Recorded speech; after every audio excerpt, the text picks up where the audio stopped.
Assalamu alaikum warahmatullah. Welcome to my channel to learn Excel. Today we are going to discuss about this solver function. solver function एक advance function है Excel में जो introduce किया गया है 2013 के अंदर। 2013 से ऑनवर्ड जितने भी वर्जन एक्सेल के आए हैं सब में ये सॉल्वर का फंक्शन अवेलेबल है। You can easily enable it to use it. But in previous function के अंदर 2007 के अंदर 2010 के अंदर ये फंक्शन अवेलेबल नहीं है। तो बेसिकली ये इस फंक्शन का मेन पर्पस क्या है, why we use this function.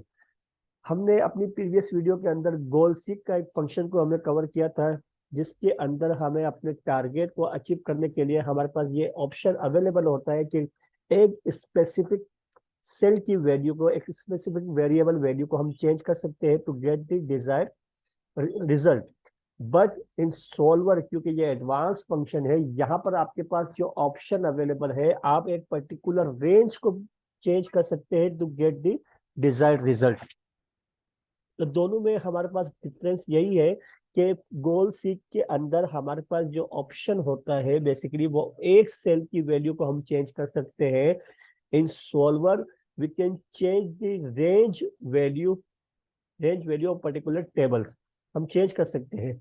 तो यहाँ पर बेसिकली इसका यूज क्यों किया जाता है, जब हमारे पास जो प्रोडक्शन होती है वो कंस्ट्रेंट्स होती है, वो लिमिट होती है, लेकिन उस लिमिट प्रोडक्ट को यूटिलाइज करके ऑप्टिमम प्रॉफिट किस तरीके से हम गेट कर सकते हैं, कॉस्ट को मिनिमाइज किस तरीके से कर सकते हैं, या एक पर्टिकुलर वैल्यू को हम किस तरीके से फाइंड आउट कर सकते हैं। तो वहां पर हमें सॉल्वर बहुत ही यूजफुल हमारे लिए रहता है। तो आइए देखते हैं कि सॉल्वर को किस तरीके से यूज किया जाता है। सबसे पहले तो आपको देखना पड़ेगा कि सॉल्वर की प्लेसमेंट कहाँ पर होती है एक्सेल के अंदर। अगर आपके एक्सेल के अंदर तो 2013 अगर तो ऑनवर्ड्स कोई भी वर्जन आप यूज कर रहे हो एक्सेल का, वहां पर डेटा के अंदर अगर यह सॉल्वर इनेबल नहीं है, इट मींस आपको सेटिंग के अंदर जाके इस फंक्शन को इनेबल करना पड़ेगा।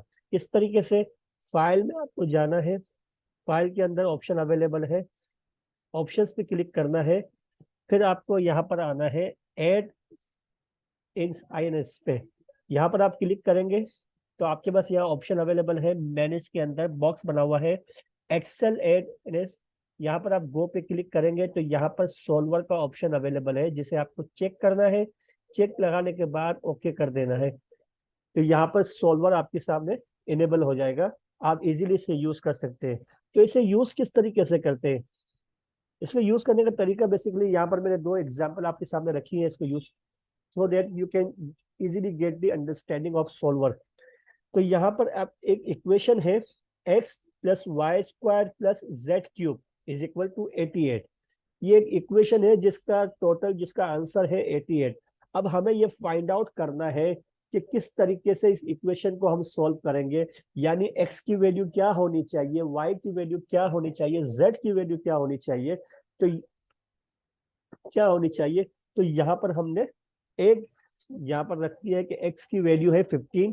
ये हमारी एक अजम्पशन है कि अगर x is equal to 15, y is equal to 3 और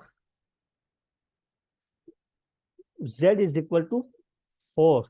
यहाँ पर आपके सामने मैंने आपकी वैल्यू रख दी है।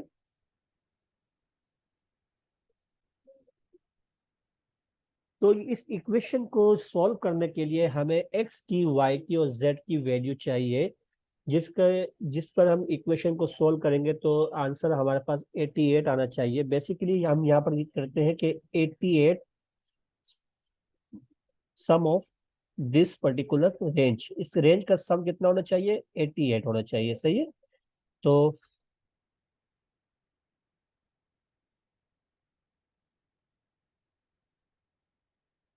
इसका सम कितना होना चाहिए, 88 होना चाहिए। तो हमें अब यहाँ पर मालूम करना है कि कौन सी ऐसी वैल्यू हो जिसका सम यहाँ पर हम करें तो 88 होना चाहिए। तो यहाँ पर हम फार्मूला लगा देते हैं पहले, x is equal to one, क्योंकि वन के बराबर है तो हमने वन कर दिया, और बी वाई इज इक्वल टू की power two, y is equal to y is की पावर टू, और जेड की पावर थ्री। इन तीनों का सम क्या होना चाहिए, 88 होना चाहिए। अब हम सॉल्वर का इस्तेमाल करते हैं। बेसिकली जो हमारा ऑब्जेक्टिव सेल होगा वो यही होगा टोटल। यहाँ पर हम अपने कर्सर को रखेंगे और यहाँ पर याद रखिएगा सॉल्वर को यूज करते हुए यहाँ पर किसी फंक्शन का यूज होना लाजमी है। जैसे मैंने यहाँ पर सम का फार्मूला लगाया है, कोई भी फार्मूला यहाँ पर लगा होना लाजमी है, अदरवाइज सॉल्वर काम नहीं करेगा। तो मैंने यहाँ पर रखा और मैं गया सॉल्वर के ऑप्शन पे। ऑप्शन को मैं यहाँ से डिलीट कर देता हूँ, जो पहले से मैंने लिखी हुई है वैल्यू डिलीट किया मैंने यहाँ पर। और यहाँ पर मैंने वैल्यू पे क्लिक किया और यहाँ पर 88 लिख दिया। बेसिकली जो हमें इसका सम चाहिए वो क्या है, 88। अब यहाँ पर बाय चेंजिंग वेरिएबल सेल्स पे मैंने इसे हाईलाइट किया, सही है, और ओके कर दिया। अब देखें यहाँ पर मैंने जैसे ही ओके किया, ओके यहाँ पर मैंने कोई सेल की वैल्यू नहीं दी थी, मैंने यहाँ पर ओके और यहाँ पर ओके कर दिया। जैसे ही मैंने ओके किया, यहाँ आपके सामने आंसर आ सकता है 18, यानी 88 वैल्यू है एक्स की, वाई की वैल्यू 0 है, जेड की वैल्यू 0 है, विच इज नॉट एक्सेप्टेबल। हम इस इक्वेशन को एक्सेप्ट नहीं कर पा रहे। तो हमें तो यहाँ पर तीनों की वैल्यू चाहिए। जब तीनों की वैल्यू चाहिए तो हमें यहाँ पर सॉल्वर के अंदर कुछ और फंक्शन को यूज करना पड़ेगा। किस तरीके से, हम दोबारा सॉल्वर में गए, यहाँ तक तो हमें समझ में आ गई बात कि हमने यहाँ पर ऑब्जेक्टिव सेल दे दिया, यहाँ पर हमने वैल्यू ऑफ पे वैल्यू लिख दी, 88 हमें वैल्यू चाहिए, और यहाँ पर बाई चेंजिंग वेरिएबल सेल्स को भी हमने हाईलाइट कर दिया। अब हमें क्या करना है, अब हमें कुछ फंक्शंस को, कंस्टेंट को ऐड करना है। वो किस तरीके से, हम लिखेंगे this value should be integer value, यानी पॉइंट में वैल्यू नहीं आनी चाहिए, राउंड में वैल्यू आनी चाहिए, इंटीजर। ऐड कर दिया। फिर दोबारा this value greater than is equal to 2, सही है, 2 कर देंगे और ओके कर देंगे। अब जब हमने इसे ओके किया और सॉल्वर पे क्लिक किया दोबारा, अब देखिए हमारे पास वैल्यू जो आ रही है वो बिल्कुल सही आ रही है कि x इज इक्वल टू 15। 15 के ऊपर कोई पावर दी है तो वो 15 ही रहेगा। y is equal to 3, 3 square 9 आ गया। इसके अलावा फिर इसके z की वैल्यू है 4, और 4 का जो क्यूब बन रहा है वो 64 बन रहा है। तीनों को मैं सम अप करूंगा तो 88 का मेरा आंसर आएगा। तो किस तरीके से हमने सॉल्वर का इस्तेमाल करते हुए इस इक्वेशन को हमने सॉल्व किया है, आई होप आपको समझ में आया होगा। चलते हैं इसकी नेक्स्ट एग्जांपल पे। अगर हमें यही आंसर चाहिए जो सॉल्वर की मदद से हमने फाइंड आउट किया है तो हम ओके करेंगे, अगर नहीं चाहिए तो हम इसे कैंसिल कर देंगे। ओके किया, यही आंसर यहाँ पर रहेगा। अब जाते हैं हम तुम्हारी दूसरी example, which is advance example that previous example. तो यहाँ पर हमें क्या है हमारे पास 4 वेयर हाउस है, 4 वेयर हाउस हमारे पास अवेलेबल है, और हमारे पास जो प्रोडक्शन जो हमारे पास पड़ी हुई है जो वो है 100 यूनिट। 100 यूनिट की हमारे पास प्रोडक्शन अभी अवेलेबल है, हमारे पास प्रोडक्ट अवेलेबल है 100 यूनिट की। तो हम क्या करना है, हमारे पास 4 कस्टमर है, कस्टमर 1, कस्टमर 2, कस्टमर 3, कस्टमर 4। और इनकी जो नीड है, कस्टमर 1 को कितने यूनिट चाहिए, 30 चाहिए, कस्टमर 2 को 24, कस्टमर 3 को 29, एंड कस्टमर 4 को 17। इनका भी जो सम बन रहा है वो 100 बन रहा है, यानी जितनी हमारे पास क्वांटिटी अवेलेबल है इतनी ही क्वांटिटी हमें सेल आउट करनी है। कस्टमर की रिक्वायरमेंट भी 100 की ही डिमांड है। तो यहाँ पर हमें नीचे पर यूनिट कॉस्ट लिखी हुई है कि अगर कस्टमर 1 को हम वेयर हाउस 1 से सप्लाई करेंगे माल, तो हमारी जो पर यूनिट कॉस्ट होगी वो कितनी होगी, 26। इसी तरीके से अगर हम वेयर हाउस 2 से इसे माल देंगे तो हमारे पास पर यूनिट कॉस्ट कितनी आएगी, 18। वेयर हाउस 3 से देंगे तो 15, वेयर हाउस 4 से देंगे तो 19। सिमिलरली कस्टमर 2, कस्टमर 3, कस्टमर 4 का भी डेटा हमारे पास अवेलेबल है। अब यहाँ पर हमें क्या करना है, यहाँ पर हमें कॉस्ट मिनिमाइजेशन देखनी है कि किस वेयर हाउस से कस्टमर वन को हम माल डिलीवर करें कि कॉस्ट हमारी मिनिमाइज रहे। सिमिलरली कस्टमर 2 को किस वेयर हाउस से हम माल डिलीवर करें, कस्टमर 3 को, कस्टमर 4 को किस वेयर हाउस से हम गुड्स को डिलीवर करें, हमारी कॉस्ट मिनिमाइज हो जाए। तो यहाँ पर भी हमें सॉल्वर का यूज करना पड़ेगा in order to find out the cost minimisation. तो यहाँ पर हमें किस तरीके से सॉल्वर का यूज करेंगे। सॉल्वर पे मैं गया, यहाँ पर बेसिकली आपको एक फार्मूला लगाना पड़ेगा, ऑलरेडी यहाँ पर लगा हुआ है। सम प्रोडक्ट का फार्मूला किस तरीके से यूज होता है आपके सामने ये है कि मैंने ये टोटल जितनी भी हमारे पास यहाँ पर हम जो यूनिट सेल करेंगे, सही है, ये यूनिट है, यूनिट जो सेल करेंगे उनको मैंने मल्टीप्लाई किया किससे, कॉस्ट से। कॉस्ट से मल्टीप्लाई किया, जो आंसर आएगा यहाँ पर आ जाएगा। बेसिकली यहाँ पर अभी कोई भी यूनिट यहाँ पर शो नहीं हो रहा है। जब मैं सॉल्वर का यूज करूंगा यहाँ पर पर्टिकुलर यूनिट्स यहाँ पर शो हो जाएंगे, तो इसके बेसिस पे वो यहाँ पर मुझे आंसर यहाँ पर दिखा देगा, which is cost minimisation answer. तो किस तरीके से यूज करेंगे, सॉल्वर पे मैं गया।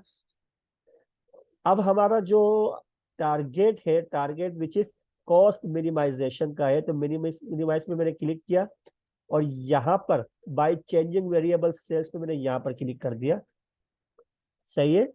अब मुझे कुछ कंस्ट्रेंट्स को यूज करना है यहाँ पर, तो ऐड करने के बाद मैं दोबारा यहाँ पर ये रेंज दूंगा और मैं कहूंगा इंटीजर होना चाहिए। इसके अलावा दोबारा greater than is equal to 0, यानी कोई माइनस की फिगर नहीं आनी चाहिए, greater than is equal to 0 होना चाहिए। ओके, देन अब हमें तीसरा जो हमें सेल डिफरेंस देना है, this unit should be equal to, ये जो यूनिट है वो इक्वल किसके होना चाहिए भाई, सॉरी यहाँ पर थोड़ी सी गड़बड़ हो गई है, मैं इसको दोबारा हटा रहा हूँ। यहाँ पर हम देंगे ये, this unit is equal to this, add किया, और यहाँ पर दिस यूनिट, ये जो समअप है is equal to this unit. Total मैंने 4 यहाँ पर कॉन्स्टेंट दिए हुए हैं, किस कौन कौन से ये आप देख सकते हैं। पहला तो मैंने यहाँ दिया, ये दिया हुआ है आपका कि ये जो पर्टिकुलर जो रेंज है इसके अंदर सारी वैल्यू इंटीजर आनी चाहिए, पॉइंट में कोई वैल्यू नहीं आनी चाहिए यहाँ पर। इसके बाद दोबारा मैंने इस पूरी रेंज को सेलेक्ट किया और यहाँ पर कहा कि is equal greater than is equal to 0 value होनी चाहिए, यानी माइनस में कोई वैल्यू नहीं होनी चाहिए। इसके बाद मैंने इनको हाईलाइट किया, इनको सेलेक्ट किया, should be equal to this value, this value. और इसके बाद मैंने इनको इनको सेलेक्ट किया और this should be equal to this value, यानी कस्टमर 1 का जो टोटल होना चाहिए वो 30 होना चाहिए, इससे ज्यादा नहीं होना चाहिए। कस्टमर 2 का जो टोटल है 24 ही यहाँ पर होना चाहिए, इससे ज्यादा नहीं होना चाहिए। सिमिलरली कस्टमर 3 और कस्टमर 4 का भी डेटा इसके अकॉर्डिंग होना चाहिए। इन चारों कंस्ट्रेंट को डालने के बाद यहाँ पर मैंने सॉल्वर पे क्लिक किया, तो मेरे पास आंसर आ गया कि आपको कस्टमर 1 को वेयर हाउस 2 से माल यहाँ से देना है 15, और वेयर हाउस 3 से भी यहाँ से देना है 15। इसी तरीके से कस्टमर 2 को आप वेयर हाउस 1 से देंगे और वेयर हाउस 2 से देंगे। कस्टमर 3 को आप वेयर हाउस 4 से ही देंगे, क्योंकि यहाँ पर जो मिनिमाइज हमारी यूनिट कॉस्ट है वो कस्टमर 3 के लिए वो 15, which is warehouse 4 cost. इसी तरीके से हमारे पास जो अवेलेबल है कस्टमर 4, वेयर हाउस 2 से हम 16 देंगे और वेयर हाउस 4 से हम 1 देंगे। टोटल इसकी जो रिक्वायरमेंट है वो डिमांड जो है वो 17 की है। 16 हम वेयर हाउस 2 से दे रहे हैं और 1 हम वेयर हाउस 4 से दे रहे हैं। तो इस तरीके से हमें यूनिट को सप्लाई करना है, कस्टमर को डिलीवर करना है in order to minimise cost minimisation. अब आप देख सकते हैं कि ये ऑप्टिमल रिजल्ट है, यानी इससे ज्यादा कॉस्ट कम नहीं हो सकती है। आपके सामने अगर इस तरीके का कोई सिनारियो आता है तो वहां पर सॉल्वर आपके लिए बहुत ही यूजफुल, बहुत ही हेल्पफुल रहेगा in order to get the desire result. I hope आपको ये समझ में आया होगा। सॉल्वर की अंडरस्टैंडिंग जो मैं आपको देना चाहता हूँ, आपने सही तरीके से इसे अंडरस्टैंड किया होगा। कोई भी क्यूरी हो रिगार्डिंग दिस सॉल्वर, और कोई अदर टॉपिक जो मैं प्रीवियस रिकॉर्ड कर चुका हूँ, आप मुझे कमेंट्स में मुझसे पूछ सकते हैं। I will reply you as soon as possible. तो आज का लेक्चर हम यहीं तक रिकॉर्ड करते हैं। मिलते हैं नेक्स्ट लेक्चर में। टिल देन अपना ख्याल रखिएगा। अल्लाह हाफिज।